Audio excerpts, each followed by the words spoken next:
art has many meanings. Philosophically, this idea has been hotly debated. What mediums are worthy of the title? What is considered examples of good versus bad art? Are these judged based upon the passion of the artist, measured by the critic, or felt through the eye of the beholder? Trying to quantify with a ruler and a protractor an abstract expression such as art does it a disservice. Putting a box around something ephemeral reduces it to a simple equation. Once that happens, it ceases to be art, merely photocopies of what once was, a simulacrum. Within the lake house station, the co-heads of research, Jules and Diana Marmont, fell into the trap of all those that attempt to quantify the abstract. Some things are not meant to be dissected. Some things are meant to be felt. As one of the fathers of general semantics once said, the map is not the territory.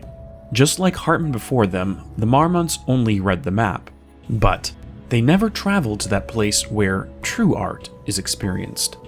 To illustrate why they failed, let's take a step back and examine their hypothesis and methods before moving forward.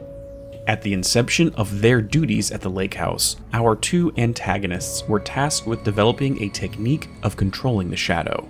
This quickly evolved into manipulating the energies of Cauldron Lake. There was two presumptions made that they felt were crucial to accomplishing this goal: mimicking the style of Alan Wake's writing and understanding the degree of emotion present within a work of art. Diana focused on copying Alan's style, knowing that his stories have worked with linking to the dark place in the past, meaning that replicating them will do the same. Jules focused on using the painter, Rudolf Lane. Based upon his threshold linking experiment progress report, he focused on the level of emotion contained within the art rather than the quality. His belief was that the dark place reacts to art with high levels of emotion. Taking these two things, let's begin discussing the thesis of this video. We'll make a few graphs as we go. Quality was what Diana focused on. Based upon her own scoring matrix, quality could be broken down into 4 categories: comprehensibility, style, tone, and content. While her focus was specifically looking to emulate Alan's style and tone, this is not necessary for our discussion. It can be any style or tone.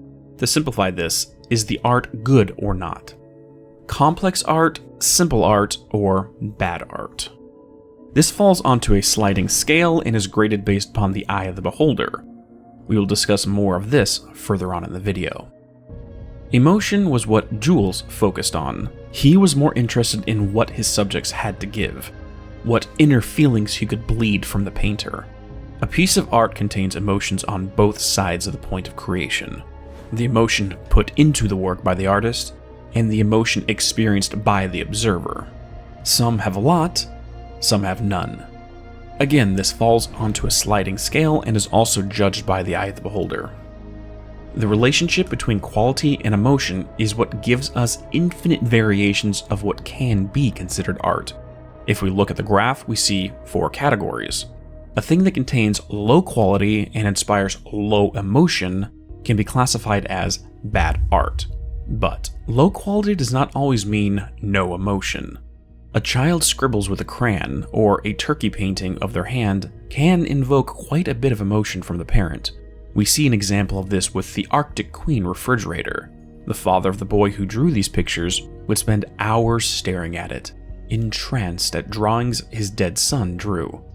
Despite being objectively poor quality, they made him feel many things. It is a personal form of art. Another classification is when the work has high quality, but doesn't make the audience feel anything. It is empty, devoid of anything of substance. It has as much value as a fine diamond to a starving man in a desert. The final grouping would be what we most consider high art. It has high quality and inspires high emotion at the same time. The discourse around the question, what is art, largely focuses on this final grouping. Some believe that high art is the only thing that should be considered, but as we discussed, all of this falls on the spectrum of art. We see examples of this throughout the Lake House DLC. Diana began to copy Alan's style using the automated typing devices, using AI to mimic the quality. Over time, her work probably would succeed on this one axis, but it would never be able to emulate the emotion. The problem with this method is it leads to formulaic writing, every successive work being identical. Its ability to make the audience feel will devolve over time. The quality can be high, but if there's nothing of substance being said, it will soon be forgotten. On the flip side, Jules was the opposite. His subject, Rudolf Lane, poured so many emotions into his work, so much so that they took on a life of their own.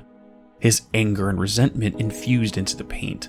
Eventually, he placed his very soul into the concrete wall, using his blood as a unique red hue. Looking at the paintings themselves from an emotionally detached perspective, they appear to be random streaks on a canvas, lines and splashes of color, nothing like the works of art Lane worked on while at the lodge.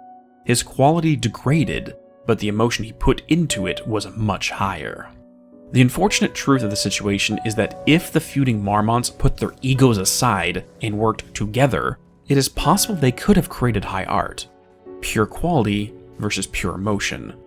The crack in the lake house represented many things. A schism in their relationship, a break that allowed the waters of the dark place to flood in, but also an insulation between the two important aspects of art.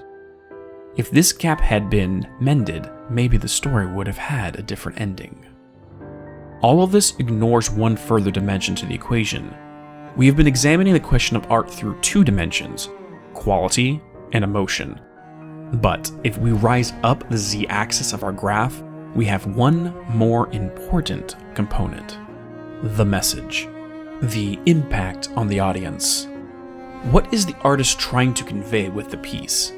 More importantly, does this message work to transform the audience in a positive way or a negative way? Is it elevating or destructive? In both cases, the Marmonts were ultimately destructive. An AI does not have the wisdom to consider what effect their work will have on the audience. Mimicking Alan's work is not the smartest of ideas, considering how destructive it could be if not wielded with wisdom. Despite the quality being good, its effect on the world is negative. The conditions Rudolf lived under meant that even though he poured every drop of emotion he had into the painting, it was the wrong emotion. His figurative well of inspiration wasn't full of beauty and positive feelings. It had soured, became contaminated with the abuse he was suffering through. As a result, his paintings did not elevate the audience. All they could do is destroy anyone who wandered past. So, what is art? Based upon my own definition, the question is less what it is, but what it could be. Somewhere within this cube of quality, emotion, and impact, we unconsciously classify any work of art. Every one of us looks at the same story or painting, but we all place it in a different location within this cube. In my analysis, there are two parties in this equation: the audience and the artist themselves. The artist has an intention behind what is created. They will put it in one part of the cube. The audience, on the other hand, is not privy to this intention. They may interpret the work as something else, placing it in a different location. This brings up the philosophy surrounding death of the author. Are we intended to view the art based upon the creator's intention, or our own perception of it? To finally answer the question posed at the beginning of this video, art is the physical expression of mental contents.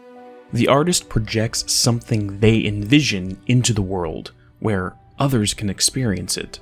The medium in which it is accomplished varies. Whether the creator uses stone or sand to form a statue is not relevant.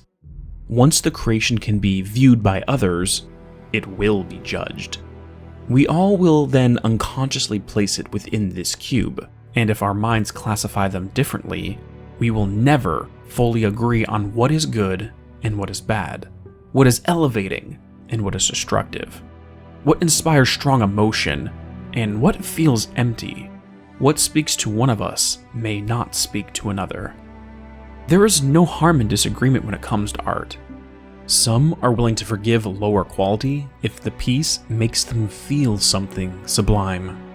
Some are more focused on the presentation, and any message or emotions felt are secondary.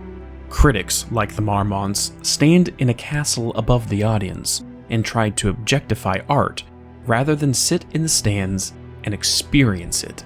They chose to remain separate and not truly engage in the creation, caring more about what it could do for them. If they had, maybe things would have ended differently. Maybe they would have wielded the power they possessed less like a child playing with fire. They tried to manipulate the power of the lake from a place of emotional detachment, with little to no care about the impact of what their experiments produced. But this will be the subject for the next video, the manipulation of art. See you then.